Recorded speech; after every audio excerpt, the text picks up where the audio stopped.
Most people assume firewood is simple. If it burns, it's good enough. That's completely wrong. Burn the wrong wood, and you'll waste time, money, and patience. Burn the right species, and the difference is night and day. Let's start with one of the most disappointing woods you can throw on a fire. Let me paint you a picture. You spend a whole Saturday stacking wood. Your back hurts. Your hands are dirty. You come in, light the fire, sit down in your chair, and wait for the heat to hit. And you wait. And you keep waiting. That is cottonwood. Cottonwood has one of the lowest BTU outputs of any hardwood tree, and calling it a hardwood is already being generous. We are talking around 15 to 16 million BTUs per cord, which sounds like a number until you compare it to oak, which sits up around 26 to 29 million. You are basically burning twice the wood for the same warmth. Not a great deal. But low BTU is only part of the problem. Cottonwood holds moisture like a sponge. The wood is dense with water, which means it needs a very long seasoning time to dry out properly. Most people do not give it long enough. They split it in spring, think it is ready by fall, throw it in the stove, and then wonder why their chimney is smoking and their living room smells like a campfire that has gone wrong. And the smell, let us talk about that. When cottonwood burns before it is fully dry, there is a heavy, almost musty smoke to it, not pleasant. Not the kind of wood smell you want filling your home. The weird part is how common cottonwood is in a lot of areas. It grows fast, it grows big, and when a tree comes down, people think they are sitting on a gold mine of firewood. They are not. They are sitting on a lot of work for a lot of disappointment. If you have cottonwood and you cannot get anything else, your only option is patience. Season it for 2 years minimum. Give it full airflow. Even then, use it as a filler alongside a proper hardwood, never as your main fuel. The next one on this list has the same problem, but somehow manages to be even less efficient. Willow is a beautiful tree, graceful. It hangs over rivers, it sways in the wind, it looks like something from a painting. It is also terrible firewood, and I say that with complete respect for the tree. Here is the core issue. Willow is low density. When you split it, it feels light, almost too light. And that low density translates directly into low energy per log. You put a willow log on the fire, it catches quickly, burns bright for a few minutes, and then it is gone. You are back to feeding the fire before you even had a chance to sit down. The BTU output is somewhere around 17 million per cord.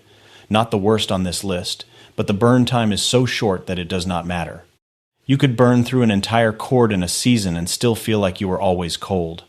Willow also tends to grow near water, and trees that grow near water are notorious for holding on to moisture. Getting willow dry enough to burn cleanly is a real challenge, especially if you cut it yourself from a streamside or riverbank. Now, I have met people who use willow for kindling. Fine. For kindling it is actually decent because it catches fast and burns hot enough to get a bigger piece going. But, as a primary heat source, you will spend more time feeding that fire than actually sitting by it. It is less of a heating system and more of a full-time job with poor retirement benefits. But willow is not alone in the impressive tree useless firewood category.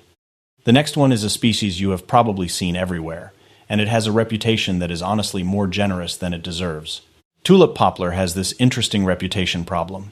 Ask somebody about it, and they will say something like, "Yeah, it is all right." And that is the thing. It is all right. It is fine.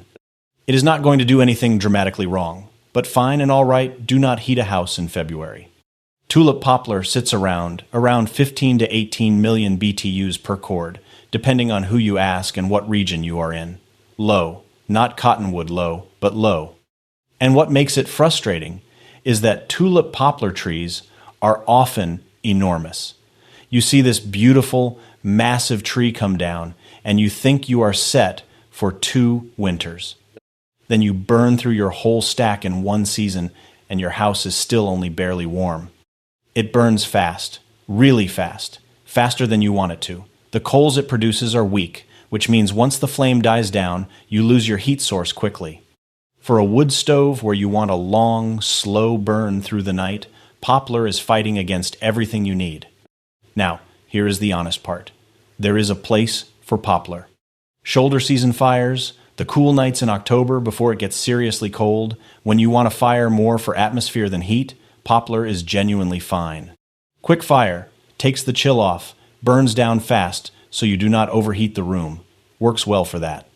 But if you are stacking wood in preparation for a hard winter, poplar should not be the main event. It should be the opening act, the stuff you burn first while you are still wearing a sweater inside. Now, speaking of wood that causes suffering, the next one on this list is the one that has made grown men use language I cannot repeat on this channel. Elm is not bad firewood exactly. The BTU output is around 20 to 23 million per cord, which is actually decent. So on paper, elm looks like a reasonable choice. And then you try to split it. Elm has interlocking grain. That is not a metaphor. The wood fibers literally wind around each other in a way that resists splitting at every angle. You hit it with a splitting maul, and it just stares back at you. You try wedges. It spits them out. I have seen men with enormous upper bodies take 15 minutes on a single piece of elm that would have taken 30 seconds on an oak round. Siberian elm is especially notorious for this. If cottonwood is a disappointment and willow is inefficient, elm is personal. And here's the part that really stings. After all that work, after you have finally convinced the elm to become firewood, it still needs a long drying time because the wood holds a lot of moisture. High moisture content leads to heavy smoke. Heavy smoke in a chimney means creosote buildup, and creosote buildup is the kind of thing that ends with chimney fires and fire departments in your driveway. If you have elm trees on your property and they need to come down, I understand if you burn them, use them, but go in with the right expectations. Season them for at least 1.5 years, ideally 2 years. Get a good hydraulic splitter, and mix the elm with something better to take the edge off. The next wood on this list is the most controversial one. Some people love it, some people refuse to touch it. Both sides have a point. Eucalyptus is interesting. The BTU numbers are actually impressive, somewhere around 34 million BTUs per cord for blue gum eucalyptus. That is up there with the best hardwoods. So why is it on the never burn list? Because eucalyptus is loaded with oil, natural oils inside the wood, and those oils are volatile. They make eucalyptus aggressive when it burns. It spits, it pops. You open the fireplace door at the wrong moment, and you will get embers launching out at you like the wood is personally annoyed with you. That is a fire hazard in your living room, not a cozy evening. But the bigger issue is creosote. Eucalyptus that has not been properly dried, and it needs 1 to 2 years minimum, sometimes longer in humid climates, produces an intense creosote buildup in your flue.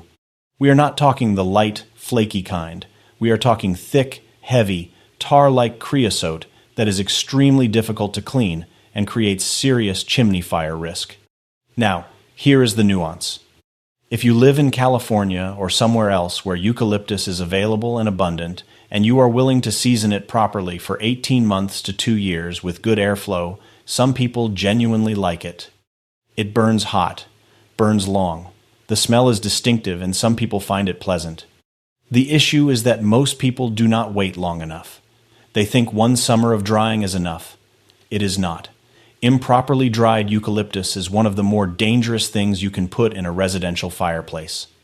My honest advice, unless you know exactly what you are doing, leave it alone. There are better options, and some of them are coming up next. Now that you know which trees to walk away from, let us talk about the ones worth every ounce of effort you put in. These 5 species are genuinely excellent firewood, and each one has a specific quality that makes it stand out. Oak is the gold standard. If firewood were a career, oak would be the one who actually showed up every day for 40 years and retired with a pension. The numbers make the case. Red oak comes in around 24 million BTUs per cord. White oak is closer to 29 million. That kind of heat output means fewer loads, longer burns, and a fire that actually does its job through a cold night. But BTU output is only part of why oak is so respected. Oak produces excellent, long-lasting coals. This is something beginners do not think about, but experienced woodburners know it changes everything. When you have a thick bed of hot coals, reloading the stove is faster, the new wood catches quicker, and you maintain steady heat with less work. Oak builds those coals better than almost any other wood. The catch is seasoning time. Oak needs at least 1 year. 18 months is better. 2 years is ideal for white oak. The grain is tight, and the moisture takes time to escape. If you rush oak, you get smoke, you get a sluggish fire, and you waste good wood. Be patient with it, and it will repay you every single cold morning. One small thing people do not always mention: oak bark can hold moisture longer than the wood itself, so always check the ends of the split pieces for the distinctive cracking and checking that signals proper dryness. Do not just go by feel on the outside. Oak is available across most of North America and Europe, which is another reason it stays at the top of every firewood list. Hard to argue with something this reliable. Hickory is the wood you burn when oak is not enough, and somehow that sounds impossible until you actually feel the difference. Hickory sits at around 27 to 28 million BTUs per cord, but what separates it is the burn intensity. Hickory burns extremely hot, more so than almost anything else on this list. If you have ever thrown a piece of hickory on a fire that is already going strong, you know what I mean. It is a noticeable step up. That heat intensity makes hickory ideal for the coldest nights of the year, when it is genuinely bitter outside and you need your stove running at full capacity. Hickory is what you want in there. It also holds heat in the coals, well, similar to oak, which means you can bank a fire at night and still have enough ember bed in the morning to get things going again without starting from scratch. Now, hickory is also dense and heavy. Splitting it is more work than oak, but it is not the nightmare that elm is. The grain is relatively straight, and it responds well to a good maul. Seasoning takes around a year to a year and a half. Here is a smaller thing that matters if you use an outdoor smoker or grill. Hickory chips are famous in barbecue for a reason. The smoke from hickory has a rich, strong, slightly sweet character that works beautifully with meat. I am not saying burn your firewood supply on your smoker, but if you have a piece that is too small or awkward for the stove, do not throw it out. Hickory is not as widely available as oak, depending on where you live, but if you can get it, do not pass it up. Ash is the one wood on this list that gets unfairly overlooked, and I genuinely do not understand why. Here is what makes ash special. It is one of the only hardwoods you can burn while still relatively green and get a reasonable result from. It still burns better dry, do not get me wrong. But ash has lower initial moisture content than most other hardwoods, which means it dries faster and is more forgiving if you need to burn it before it has had a full year to season. The BTU output is around 20 to 23 million per cord, which puts it below hickory and oak but solidly in the respectable range. It burns cleanly, produces good coals. Very little smoke when properly dried, and it is easy to split. Ash has a beautifully straight grain that practically falls apart when you hit it right. I have split ash rounds that made me feel like I actually knew what I was doing. There is also a practical reason ash is on a lot of radar right now: the emerald ash borer. This invasive insect has been killing ash trees across enormous parts of North America. That means a lot of ash trees are coming down, and a lot of firewood is becoming available from trees that need to be removed anyway. If you have ash trees on your property that are dying or already dead, you are sitting on genuinely good firewood. Use them. Just a reminder, do not move ash wood across county or state lines in affected areas. Regulations around ash transport exist for good reason. Burn what you have locally. Beech does not get the recognition it deserves, and that is a shame, because it quietly competes with the best of them. The BTU output of beech is around 26 to 27 million per cord, putting it right in oak territory. It produces a clean, steady burn with excellent coals and relatively low smoke output when seasoned properly. If oak is the reliable veteran, beech is the equally reliable backup that never gets credit for the work it does. One thing about beech, the bark is smooth and pale, almost silvery, which means it is easy to identify in the woods. The wood itself is dense and uniform, and it splits reasonably well once it has had some time to dry. Fresh-cut beech can be a little stubborn, but after 6 months it gets considerably more cooperative. A year is ideal. Beech also tends to season more evenly than some other hardwoods because the grain is consistent and the wood is relatively uniform in density, less guesswork about whether it is actually ready. In Europe, particularly in Germany and across Central Europe, beech is actually the most preferred firewood. It is their version of what oak is here. That alone should tell you something. When an entire region with centuries of wood-burning tradition settles on one species as their favorite, it is probably worth listening to. The only downside with beech is that it is not as widely available in certain parts of North America. But if you are in an area where it grows, treat it well. It earns its keep every winter. The last wood on this list is one that surprises people, because maple gets overshadowed by oak and hickory in most conversations. But hard maple, which includes sugar maple and rock maple, belongs right alongside them. Hard maple comes in at around 25 to 27 million BTUs per cord. It burns long and steady. The coals it produces are excellent. And unlike some of the high-output woods, hard maple burns with a relatively mild smoke, which makes it better for open fireplaces where smoke smell in the room is a concern. The density of hard maple is impressive. It is one of the heavier woods per volume, which is directly tied to its heat output. When you pick up a split piece of seasoned hard maple, it has a weight to it that feels right. You know before you even burn it that you are holding something worth your time. Splitting hard maple is straightforward. The grain is generally clean and predictable. Seasoning time is similar to oak, around a year to 18 months for best results. Do not rush it. One more thing. Maple is one of the better-looking firewoods when stacked. The wood is pale, almost white in some cases, and it stacks neatly. If your woodpile is visible from the house or the road and you care about that sort of thing, maple gives you a tidy, clean look. That is either the most useful thing I have said in this video or the most unnecessary, depending on who you are. Hard maple is available across most of the northeastern United States and Canada, where it is also used to produce maple syrup. If you have access to it, consider yourself fortunate. Let us bring this home quickly. 5 species to avoid. Cottonwood, because it barely heats anything. Willow, because it burns out before you even sit down.